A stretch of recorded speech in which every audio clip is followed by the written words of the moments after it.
Welcome. So today we're going to talk about foundation paper piecing. So foundation paper piecing is where you can sew a really precise quilt block or block of some sort or piece of some sort using these sewing lines here. So we've got sewing lines here, and then this dotted line around the edge is your seam allowance. So both of the pieces that we have a seam allowance. So what we're going to be doing today is a real simple Christmas tree. Now, if you've noticed, I have pre-folded these papers. So all this stuff that you'll see around here is just for me pre-folding. I find that pre-folding is really, really helpful when it comes time to actually putting the fabrics on there. It just helps, trust me. So if you get the time and you have the inclination, then go ahead and pre-fold all of your lines. That way it just makes it a little bit easier when you get started.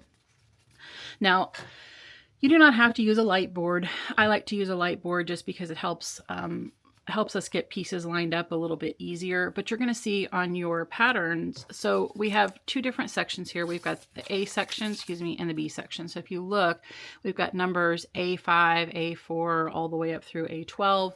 And then this one's, say, B1, B2, B3. So you'll sew them in sections and then you'll sew them together. So the first one, the first piece that we're going to sew is A1, which is right here, and then A2 is right there below it. So what you're going to do is you're going to put your fabric on the back side of the foundation paper, and then you're going to sew on the front side. So what we want to do is get some scrap fabric. So I like to use scrap fabric. You can use yardage, you can do whatever you want, but if you can see here, I've got all kinds of different scraps. These are from some jelly roll strips, and then I do have some full-size jelly roll strips over here just to kind of supplement if I need it. And then I've got my background scraps as well, which is going to be white. So what you're going to want to do is find a piece of fabric that's about this size, but you're going to want to add maybe a ½ inch all the way around. So for this particular one, let's look through and see what we've got. This one I think will work pretty well. So we're going to use this one. And then for the second piece, I want to find something that's a little bit more contrasting. So for the second piece, I'll use this one. Okay. So what we're going to do is I'm going to go ahead and kind of eyeball this right here. And then, like I said, you're going to want to put it on the back side. So we'll use our light board here, which might be a little bit hard for you to see just because I've got lights all over the place here for filming purposes. So if it doesn't work out that way, I'm really sorry, but the light board is what I like to use. So you're going to want to take, so your first seam, we have a seam right here. So you're going to want to kind of fold that over and then just position it about 1/4 inch. If you can see, I've got 1/4 inch right here. And we're going to flip that back over so I can kind of eyeball where that's going to go. So this one, I'm going to put right about here. So watch me flip this up. I'm actually, you know what? I do also like to use a little bit of a glue stick here. So on your first one, take that glue stick and secure that paper to the fabric. And that way when we flip it over, it's kind of stuck there. So we'll take that second piece of fabric, and if you can see that line, these lines right here, this is where we're going to be going. So I'm going to kind of stick that there. Right side to right side. Okay, so your first piece is going to be right side up. So if you can see that, the first piece is always going to be right side up. Every piece thereafter will be right side down. So like I said, we're going to be placing a fabric to sew this square, or excuse me, that triangle right there.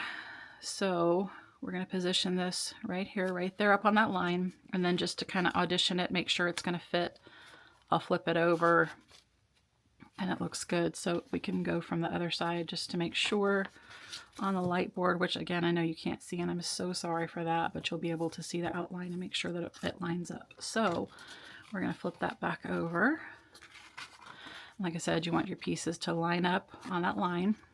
And now we're going to go to the machine and we're going to sew on this side. So pinch those pieces together, flip your pages over, and then you're going to sew that line right there, which is the line between the 1 and the 2. And when you're sewing foundation paper, you probably want to drop your stitch length down quite a bit. For mine, I always do a 1 to 1.5 stitch length, and that helps tremendously when you're trimming your papers out. And as far as what you're going to print your foundation paper on, I usually use copy paper. So this right here is just a regular old copy paper. Typically what I do is if I have scrap copy paper that I've, printed something and then I decided not to use it, instead of throwing it away, if it's got one good side, I always save it. So today I did not do that so that you could see clearly, but normally when I print my foundation paper patterns, I also use scrap paper. So I use scrap fabric and I use scrap paper. That way I'm not as wasteful as I could be. But anyway, so we're going to be left with this, and we're going to flip this over. And this is what you're going to see on the back. And then you're going to flip it carefully to the front. And so we did 1 and 2, and now the next one is 3. So at your 2, so the last one that you sewed for, which is the number 2, you're going to flip that over. And then you're going to take a ruler and trim that fabric down to about 1/4 inch. So I like to use these at 1/4 rulers. You can find them on Amazon and all kinds of quilt stores. They're by CM Designs. They have a little ridge here. So if you can see, if you can see there's a little ridge. That's 1/4 inch. So you just want to tuck that by your paper there. Take your rotary cutter and trim off the excess. And now you're left with that nice straight part there. So where we're going to be sewing is this piece. So if you can see that little outline there, it's for here. So now we're going to find another scrap to go on there. So I'm probably going to choose something with a bit of green here in my little scrap pile. I'm probably going to choose something that's smaller. So I guess I'll just use this one because it's small enough. And you see how these are faced up? The next one is going to be face down. And like I said, you're going to want to make sure that it covers that mark. So you see this little triangle here, this is what we're trying to cover. So if we kind of fold it over just to check, we've got plenty of space. You also want to make sure that you're over by a good 1/4 inch, because that's going to be the seam allowance that's going to catch the next sewing line. So I'm going to scoot that over just a little bit. And then I'm going to take it to my machine, and I'm now going to sew on this line, which is the line between the A2 and the A3. So I find that I prefer the foundation paper piecing method to almost any other traditional piecing method. And I think the reason why is because it just helps me get a little bit more precise. I know that I try to sew as carefully as I can, but it usually never ends up that way. So I always have some wobbly stuff. So I like to use foundation paper piecing because it keeps me nice and straight. It kind of keeps me accountable to that straight line. Now we're going to come back over and fold that over. So now, if you can see, we're beginning to see a little bit of the scrappiness of this tree. So now we're going to use your finger to press it down nice and tight as much as you can. You can also use a fabric roller. I know mine's not really a roller, but you can use something like this, which is just a flat little piece that you can do there. Some people also use an iron, so you just make your decision on how you want to flatten that down. And the next piece that we're going to sew is number 4. So we did 1, 2, and 3. The next one is 4. So on the last one that you sewed, which is 3, you're going to fold that over and trim that down to 1/4 inch. And I'm trying to impress upon you where to make this cut, because I cannot tell you how many times I cut the wrong thing when I first got started. So whatever one you sewed last, like I said, we sewed number 3 last, that's where you fold it up and cut off your 1/4 inch. So now we're going to flip that over. And this right here is what we're trying to cover. So this is, oh my goodness, my table just fell off of my sewing machine. But this is another good reason to do the pre-folds, is because on the back it helps you see things a little bit clearer too on the piece that you're trying to cover up. So on this one, I want to go with like a dark blue. I do have dark blue, I just don't know. Oh yeah, I do have enough. So that looks good. So we'll flip that over again. These are face up. This one's going to be face down. And we're going to line it up on that line that you just trimmed. And if you look here, we'll kind of check it out. It's going to work. So now we bring it back over and we sew that line. I find that foundation paper piecing is a little bit faster even than traditional piecing, especially when we're working on something like this, just because you can just use your scraps and go and you're not spending all that time pre-cutting all your fabrics. So for me, again, I just prefer foundation paper piecing. Like so, we'll go ahead and use the little pressy thing there. And now we've got 4 pieces. So there's A1, A2, A3, and A4. Now we're going to flip it back over. Now we're going to work with A5. So you see we just finished this one. So now we flip it over right here at that one to do our trim. Okay, so we'll do the trim. Get that out of the way. These pieces are a little too small for me to use, so I'm just going to toss those. And now we're going to work on covering this triangle right here, this one. I got a little confused because I've got some extra folding over there, but this is the one we're going to try to cover right now, is this one right here. So let's go with this white one with the trees. We're just going to place that right there. And like I said, we're going to flip it over like that. Make sure it's covered and it is good. Actually, you know what? I think I might use a different one because I see the trees on that one. So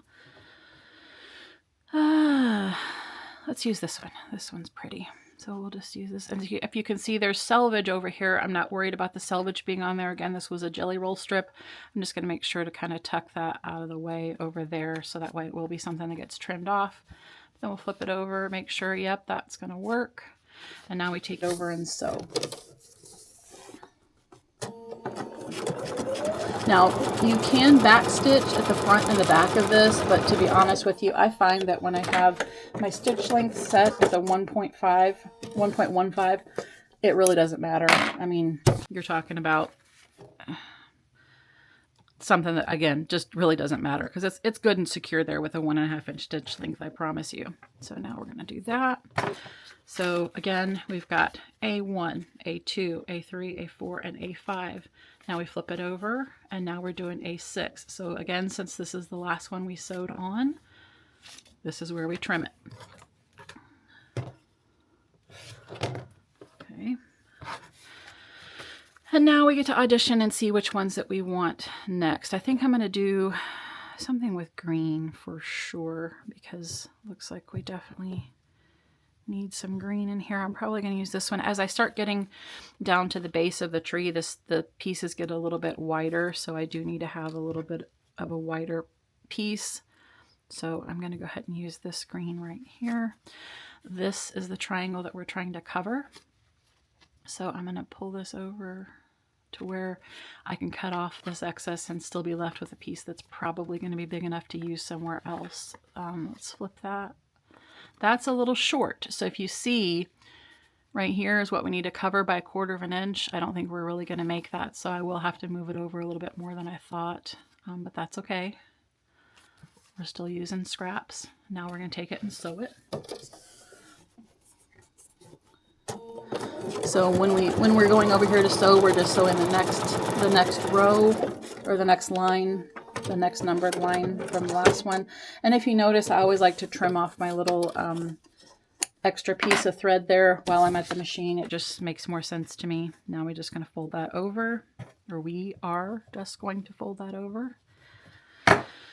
And now we've got A1 to A2, A3, A4, A5, A6, and now we're on to A7.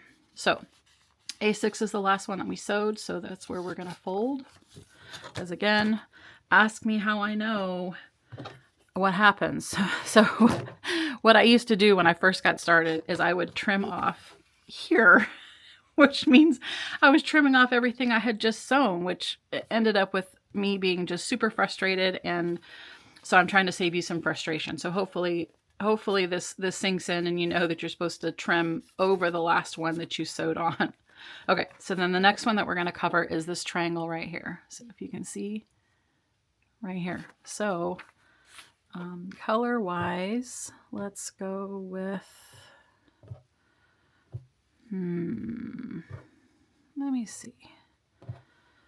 Maybe we'll try, I like this one with the little gloves, but it's too small, I think. So If it's too small, then I'm gonna have to go with some of my yardage over here. So I'll show you how I'll measure that out. So if the point is here and here, I'm just gonna kind of line that up like that. Make sure I'm a bit over because I don't want to be too short, because picking out seams from a 1.5 inch stitch length is really not going to be your favorite thing to do. So just try to make sure you got it good enough. But as I said, this is the triangle we're trying to cover, and I've gone pretty well over the edges so that we should be good with that 1/4 inch. And then we're going to flip it over 1 on 2.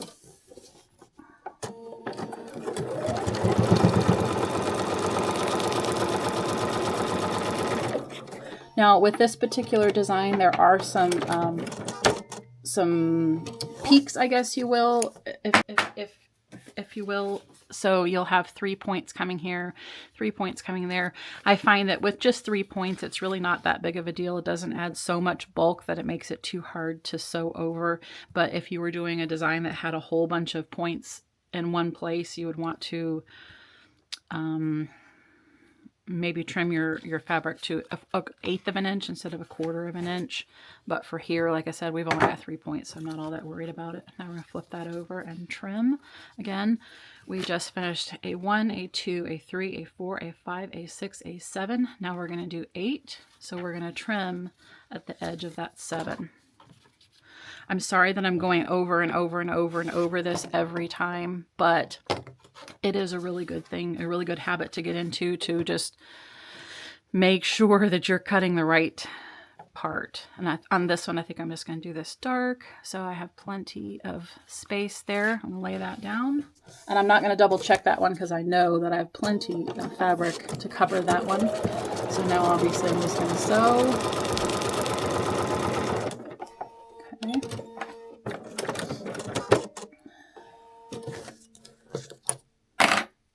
That was a 8, I believe. We'll check that here in just a second. Okay, 1, 2, 3, 4, 5, 6, 7, 8. That was a 8. So now we will trim at the edge of a 8. Oops. Get that out of the way. And now we are down to our very last triangle here. So on this last one, I think I'm going to use this because I wouldn't normally choose this because the color scheme, I think I would have chosen something with a little bit of a different color. However, this is a scrap that I think is going to work just fine here. The size of this scrap at least. So I am going to go ahead and use it. And never mind, I lied. I would much prefer this big part be over here with this big part. So I am going to have to use something different for my own comfort. So I think I'm going to go ahead and look through my full-size scraps over here and go ahead and choose this one, which is a green. Actually, it's not even a full-size scrap anymore because I have been using it a little bit. But we're going to line that up over there. And then I'm going to trim it off at the edge of the paper just for good measure, just to make sure I've got plenty. And again, I'm not going to double check it because I already know it's going to fit. And then we're going to sew that on.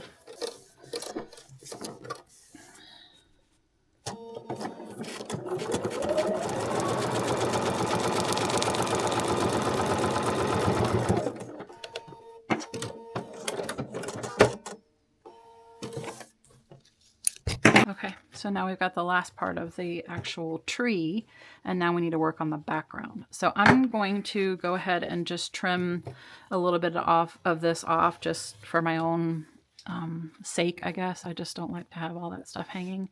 So then the next thing that we're going to do is we're going to trim and put on the white background pieces. So I like white for my backgrounds on these. You can choose whatever color you want, but I like the white because I think that it just really makes the tree stand out. And if you notice, I'm trimming. So now that I finished with 9, actually I'm going to do 10. 10 would be the next number, not 11. So we're going to go ahead and trim with the last that we finished. So we finished over here, and being that we're working on 10, we're just going to fold it over there with the last section that we finished. And that's where we trim. Get that out of the way. And another thing I want to note is that I prefer to use the 28mm rotary cutter. It's just a little bit smaller, so for me it tends to work a little bit better when I'm doing the paper piecing. You can use whatever size you want, but for me, again, I like to use the small one. And I'm going to go ahead and trim both sides of this tree while I am at it, just to get that part done. So we'll get these scraps out of the way. Oops. Okay, so then the next thing we're going to do is the white part. So because these sides are even, you can do either one you want. It doesn't have to be 10 or 11. You can choose either 10 or 11, but we'll go ahead and do the 10. And now we get to find a scrap that's going to work. So when I've got the background pieces like this, I tend to keep some pretty big scraps near me, especially when I know I'm going to have some bigger pieces to sew on. So I do, you know, I keep my scraps, but I also have like some bigger pieces that I keep. That way I know that I'm good to go. So now we're going to lay that over there. Take that over to the machine and get that sewn on.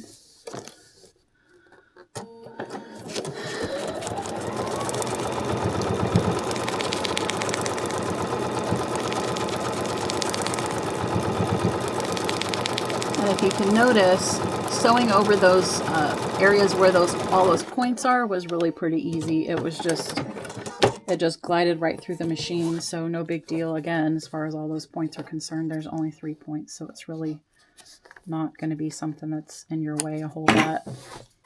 Okay, now we go here, fold that over. I'm just going to leave this one like this until we go and trim the final.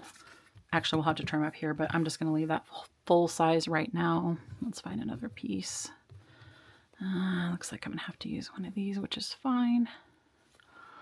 Okay. Now you're going to want to, you know, put that kind of over the edge a little bit. And then now we're going to go sew it on.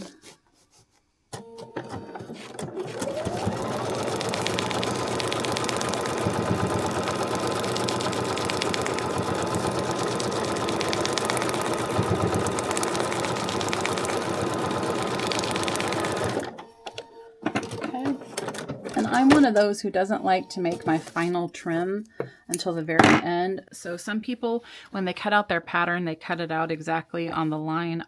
Personally, I like to keep a little bit of the excess fabric there so that I can do my final trim at the very end when I'm done actually sewing the FPP pattern.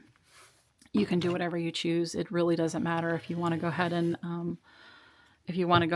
trim it right on the line before you even get started, you can definitely do that and then just trim it all up at the end. But again, totally up to you. I'm going to go ahead and cut this off as well. Get that out of the way. Okay, now the very last thing for this section of the FPP pattern is this. So we have to put this last piece up here. And again, this particular one that I'm using is for a pillow pattern that I'm about to release. I have the pattern all written out. The last thing I need to do is make the video for it. So you're getting kind of a sneak peek of the pillow pattern. But that's why there's all this fabric up at the top, is because it's for a specific pattern. So again, we'll just pick something to go up there. Line that up. Oh, I didn't line it up very good, but we're going to line that up. And then get that sewn. Now on these really big pieces, like this A12 piece is, I will probably also put just a little touch of glue there. So that way when I'm trimming it all up, that piece doesn't move. Because I have found in the past that when I have a big piece that's kind of floppy like that, it can absolutely move. And then when you trim around your seam allowance, you end up with something that didn't quite get trimmed properly. So for the moment, let's go ahead and put that glue there. Just right there. And then we'll just let it do its thing. And I'm just going to loosely trim that out of the way. And that out of the way.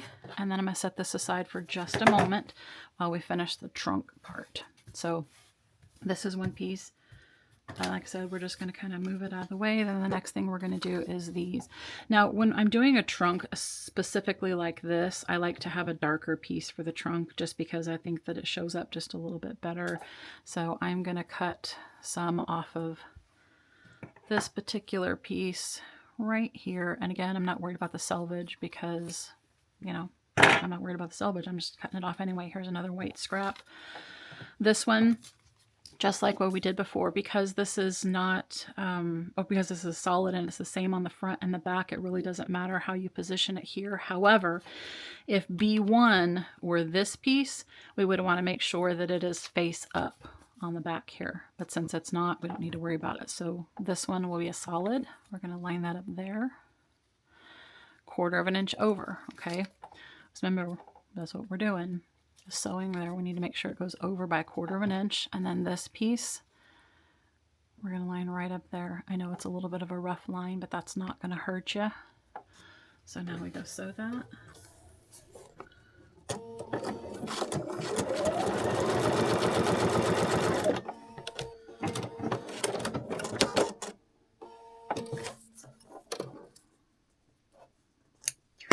Off, and then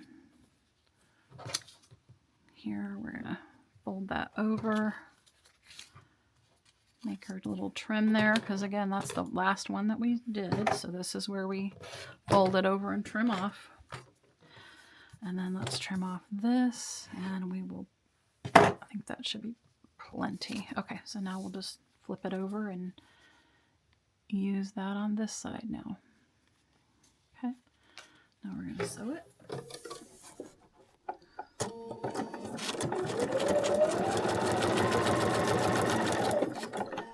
Okay, and now the tree trunk is sewn.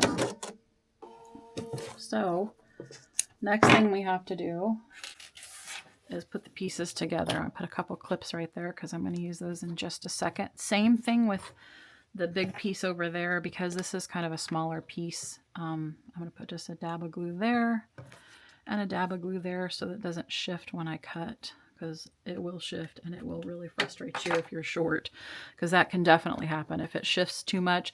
Like let's just say you make your cut here and then the fabric shifts a little bit, then you end up short over there, and you just definitely don't want to do that.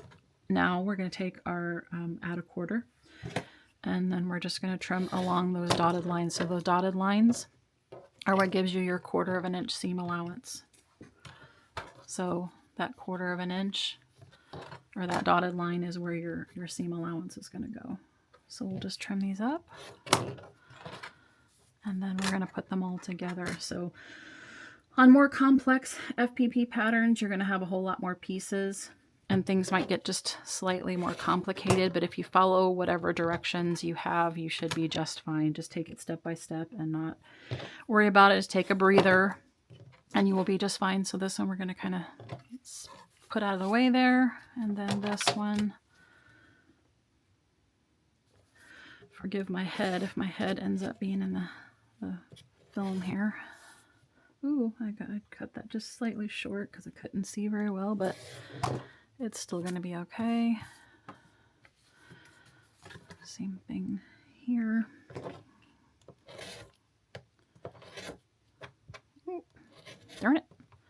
And I just changed my blade yesterday too. Oh, but I cut that a little short. Again, it's okay. As long as you have at least 1/8 of an inch, you're good. Obviously, you don't want to regularly cut through that seam allowance, but if you do, it's okay. Just make sure you have at least 1/8 of an inch and you shall be fine. One more piece here.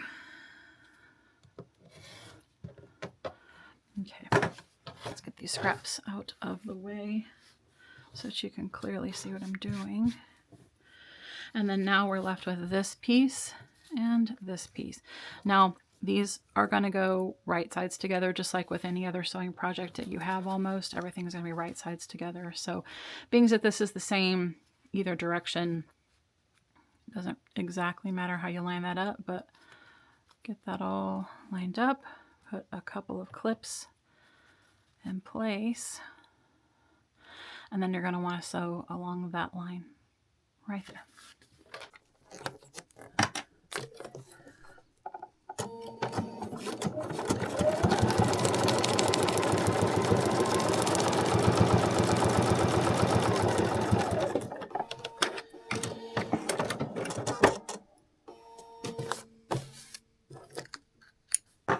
Okay, now we're left with this. So For this particular pillow pattern that I'm working on, the instructions are going to tell you to leave your papers in. So leaving your papers in, if you're sewing a whole bunch of foundation blocks together, leaving your papers in is a very good idea. So do not pull your papers out until you are done or until your pattern says that you're ready. For me though, I always like to pick out the little bit of paper that's right here in this seam. So wherever there's sections that got joined together, just sections, i.e. section A to section B, I will go ahead and take those out. I just think that things work a little bit better for me, at least when I do that. So that's why I take those out, but I will leave everything else in. But if you were done, like if this were the only FPP piece that you were doing, you would go ahead and tear your papers out. And having that 1 to 1.5 inch stitch length is going to help you tremendously. The reason why it helps is because it makes all these little perforations in the paper. So the further apart those perforations are, the harder it is to tear. So when you go so close with your stitch length, it makes the paper a whole lot easier to tear. And also, there is such thing as newsprint that you can buy on Amazon that is very thin, obviously like newsprint. And that ends up being a little bit easier to tear out than regular copy paper. But again, for me, I typically use scrap copy paper, so I am not being, so I'm as eco-conscious as possible, I guess we shall say. But anyhow, so this is foundation paper piecing at its simplest. So I hope that you learned something. If you have any questions, just let me know. Thanks.